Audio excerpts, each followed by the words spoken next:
እናቴ ስትጠራ አለፈ ያ ሁሉ መከራ።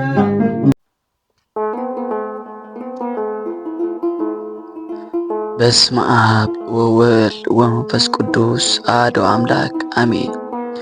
ውድና የተከበራችሁ የዚህ ቻናል ተከታታዮች እንደምን ሰነበታችሁ?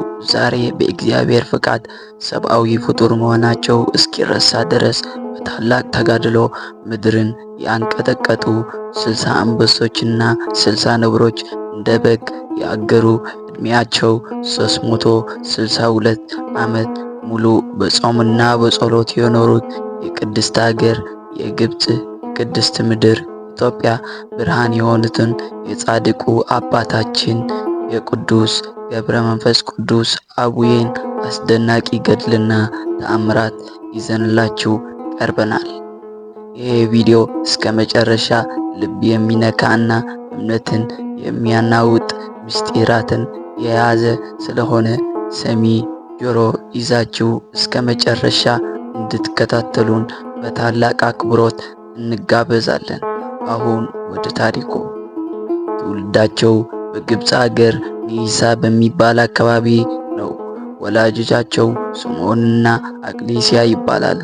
እነርሱም ከነገደ ስምዖን ከከበሩ ወገኖች የሆኑ የእግዚአብሔርን የሚፈሩ ደጎች ነበሩ። ነገር ግን ለ30 ዓመታት ያህል ልጅ ሳይወልዱ በሐዘንና በጸሎት ይኖሩ ነበር።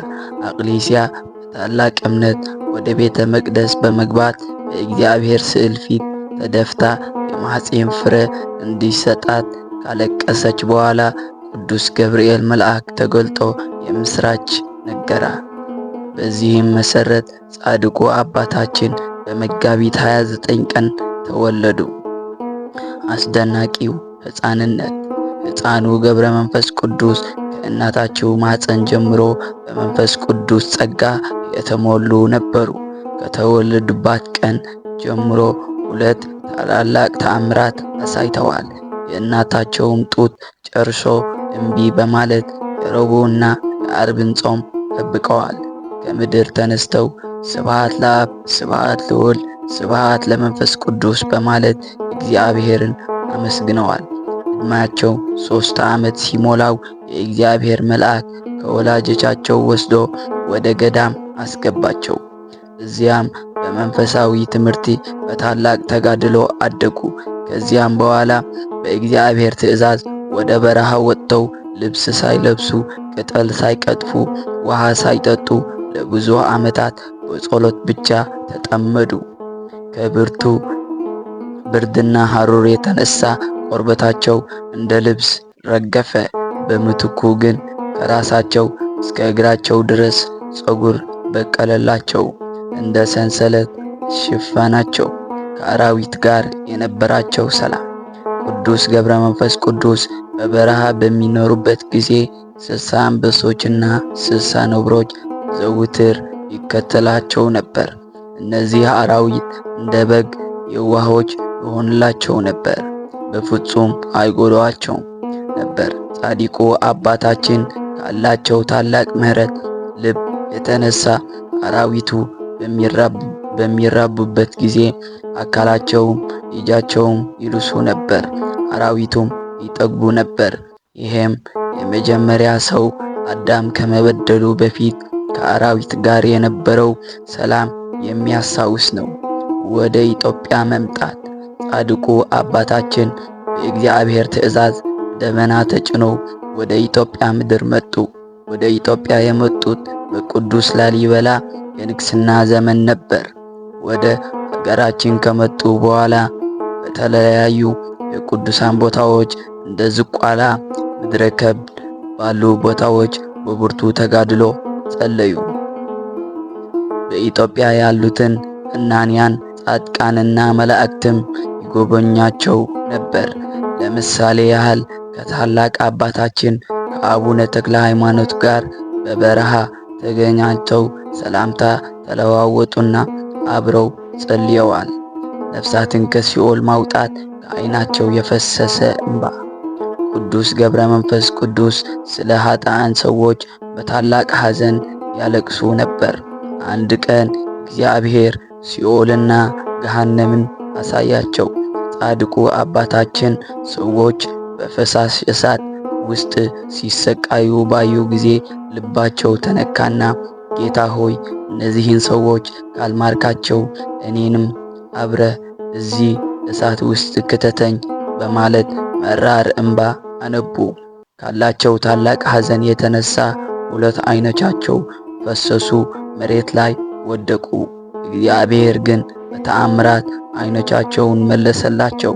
በዚያም ባነቡት እንባ በሺዎች የሚቆጠሩ ነፍሳት ከሲኦል ወደ ገነት አወጣላቸው። ታላቁ ኪዳነ መሐላ። ጻድቁ አባታችን 362 ዓመት ሙሉ በተጋድሎና በአገልግሎት ከኖሩ በኋላ እግዚአብሔር ታላቅ የምህረት ኪዳን ሰጣቸው። መሐላውም እንዲህ የሚል ነበር። ስምህን የጠራውን ያዘከረውን የለመነውን እምርልሃለሁ። በበዓልህን ቀን ጥቅምት 5ና መጋቢት 5 ለድሃ የሰጠ የጸለየ ጸበልህን የጠጣ ከሥጋና ከነፍስ መከራ እጠብቅሃለሁ። ገዳምህን ዝቋላ የመጣና የተሳለመ ከሲኦል እሳት ነፃ ይሆናል። እረፍታቸው። ጻድቁ አባታችን ኪዳኑን ከተቀበሉ በኋላ በመጋቢት 5 ቀን በታላቅ ክብርና ምስጋና አረፉ። ከሁሉም በላይ የሚገርመው ነገር ግን ምድር ላይ መቃብር የላቸውም። ሥጋቸው በመላእክት ተሰውሮ ተደብቆ ነው ያለው፣ እንደ ሄኖክና እንደ ኤልያስ። ውድ ወንድሞቼ እህቶቼ፣ የታላቁ ጻድቅ አባታችን የቅዱስ ገብረ መንፈስ ቅዱስ ታሪክ ይህንን ይመስል ነበር። 362 ዓመት ሙሉ ሥጋቸውም አድክመው ነፍሳቸውም አሳድገው በጾምና በጸሎት ዓለማችንን ከመከራ የጠበቁ አባት ናቸው። ዛሬም ረድኤታቸውን በረከታቸው ከእግዚአብሔር የተቀበሉት ታላቅ የምህረት ኪዳን ከሁላችሁም የክርስቲያን ወገኖች ጋር ይሁን። ይህ ቪዲዮ ለመንፈሳዊ ሕይወታችሁ ጥቅም እንዳገኘሁበት ተስፋ እናደርጋለን።